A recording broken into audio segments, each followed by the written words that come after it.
with a face like this, it's so fitting that the LA mayor's name is Karen.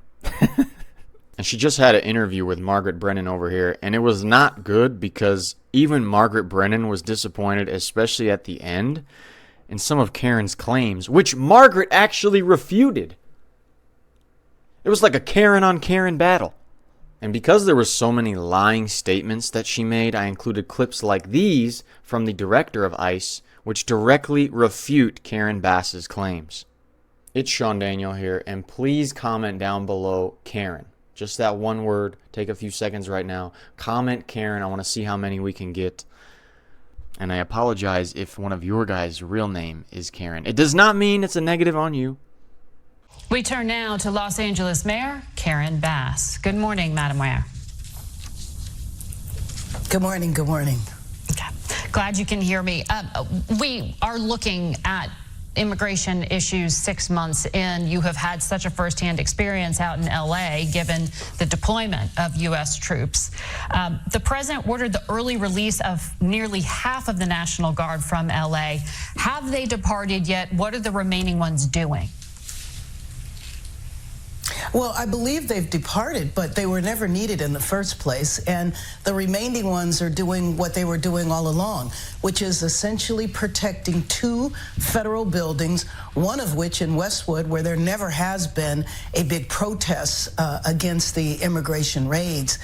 This is just such an incredible misuse of not only taxpayers' money, but of the young people who are in the National Guard, who've had to leave their families, their jobs, and their education for this deployment that is completely unnecessary. 4,000 troops, my understanding is most of their time has been spent in complete boredom, playing video games, and essentially waiting around because, again, 4,000 deployed and about 200 actually used. The White House, of course, argues they deployed them because there was interference with the operations of law enforcement in carrying out some of the roundups. There are still enforcement actions by ICE taking place. You have talked about your objections, as you described them, to masked men, unmarked cars, drawing guns, snatching people off the street. You filed a Freedom of Information request to, quote, know who these masked men are. Why, though, is their identity important to you? Do you plan to prosecute them? Well, no, let me just explain. Because you have people who are literally walking down the street, sitting at bus stops, are individual vendors selling fruit on the street. These masked men pull up in unmarked cars and jump out of the cars with rifles and detain people. So for the average citizen, it looks like it's a violent kidnapping. So you should never have that. They don't identify themselves. And furthermore, to your previous guest, how on earth do they know that they're a threat when they're just chasing random people through parking lots, at Home Depots, going to car washes and rounding up people? It's difficult to get your car washed in Los Angeles now because most of the car washes, the employees won't come to work out of fear that a raid will take place. Maybe because those employees are illegals, Karen. And Karen Bass claims that the ICE agents don't identify themselves. Well, let's hear what Director of ICE Todd Lyons has to say about that false claim. I do kind of push back on the criticism that they don't identify themselves. Men and women of ICE and our DOJ partners and local law enforcement do help us. They are identified on their vests. You can see the HSI, ERO, federal police officer, FBI on the back of the vest. So I would push back on the notion that we aren't identifying themselves.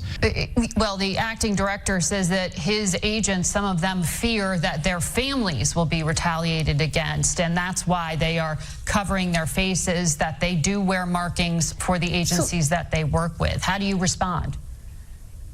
Well, first of all, let me just tell you that the masked men are not from Los Angeles. And so how their families could be retaliated against. And then what is that to say to local law enforcement, the Los Angeles Police Department, none of whom are ever masked, who always identify themselves and even hand someone a business card. So that makes absolutely no sense at all. And I don't know, but I have a hard time believing that the woman selling pineapples on the corner is going to attack an ICE agent. And then when he says that there's identification, the problem is Many of these men are in plain clothes with vests on that say police. It looks like something that they could have gotten online. I think it's really important to point out the extreme nature of the randomness. And, you know, Holman has said, he's mentioned a number of criteria for why they stop people. One of the points of criteria is physical appearance. Los Angeles has 3.8 million people, and about 50% of our population is Latino. So I guess that means 50% of Los Angeles could be possible suspects in an immigration raid. Well, Tom Homan has said physical description cannot be the sole factor for reasonable suspicion, but things like location, occupation, physical appearance add up, particularly if a person runs away or if there's a tattoo or something. You don't seem to believe that. Location, sitting at a bus stop, walking down the street, selling fruit. No, I do dispute that, absolutely. And, you know, again, the National Guard should have never been deployed in the first place. We did not ask for them. This is the federal seizure of power from a governor, deploying the National Guard when the National Guard were not even needed. We had protests. At the end of the peaceful protest, there absolutely was some violence and some looting and vandalism. We brought that completely under control. The troops have never been involved in crowd control, never involved in the protest. They have been guarding a building. Our police department and our sheriff's department are the ones that brought the protests when it devolved into violence under control. We never needed the National Guard in the first place. This is a political stunt, a terrible misuse of taxpayers' dollars. Remember, they were mostly peaceful protests, right, Karen? There was not that much violence, just a little bit at the end. There was no need for Trump to send these troops because the police of LA totally had it under wraps. There was no bricks being thrown at police officer cars that were breaking windows. There was no havoc being dropped everywhere. There was not tons and tons of people in the streets going after police officers that were just walking around. None of that was going on, right? Now, regarding her claim of what Tom Homan said, should we just take her word for it and believe her? No way. We're going to go straight to the source and hear exactly what Tom said, which made sense.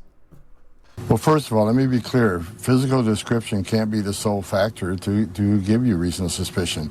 As I said in an interview, it's articulable facts with an S. So appearance can be just one. For instance, if someone has an MS-13 tattoo on their face, that may be one factor to add to other factors to raise reasonable suspicion. I want to be clear about that again because my words are taken out of context.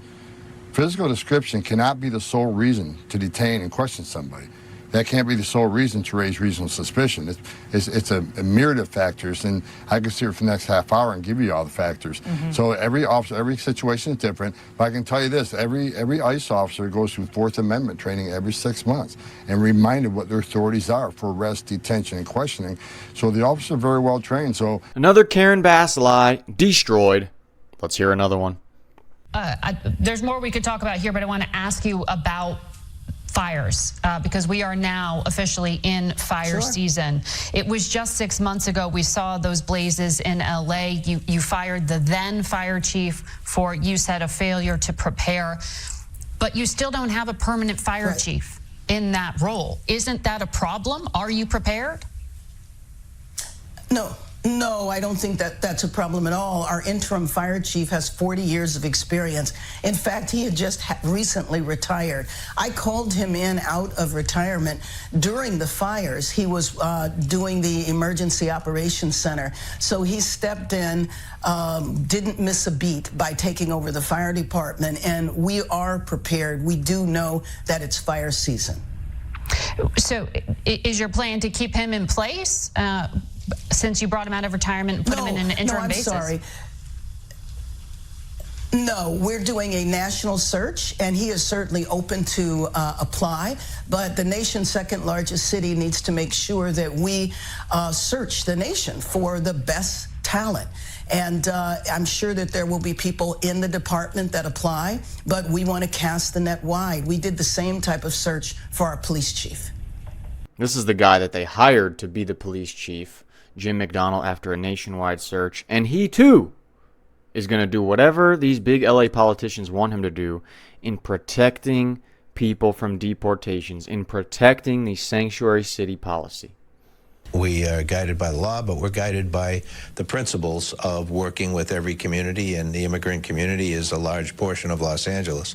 We have to maintain the trust of that community and every other community in order to be effective as a municipal law enforcement agency, and we pledge to do that. Yeah, so he's more than qualified to do what they tell him to do.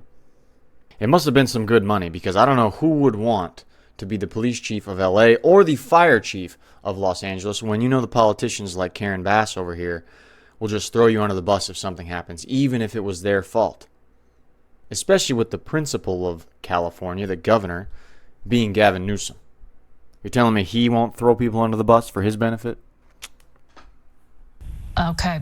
In the meantime, he is more than capable of managing. Well, we wish the city well. We will be watching as you move through fire season. Thank you, Sure. Madam Mayor. We'll be right back.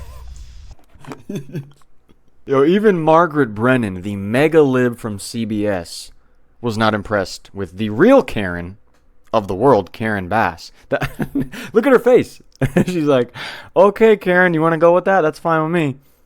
One of the things that's really impressive, if you think about it, and it shows you how sharp you got to be when you watch these things, is just how good the liberals are at twisting logic to their side of the argument. All the things she said about the National Guard that Trump sent, minimizing that there was some violence, but not a violent protest. It was mostly peaceful. She uses the claim about protecting our immigrants, our immigrant community, like the police chief. You see how they twist the logic of all these things, where you can kind of be like, oh, damn, they kind of make a good point. But if we just go through some of the lies she showed with the clips I showed you guys, we see that everything she was claiming these Republicans said was not true. And if you live like that, you're going to have a face like this 24/7, looking, not only being named Karen, but looking like a Karen. You don't want that.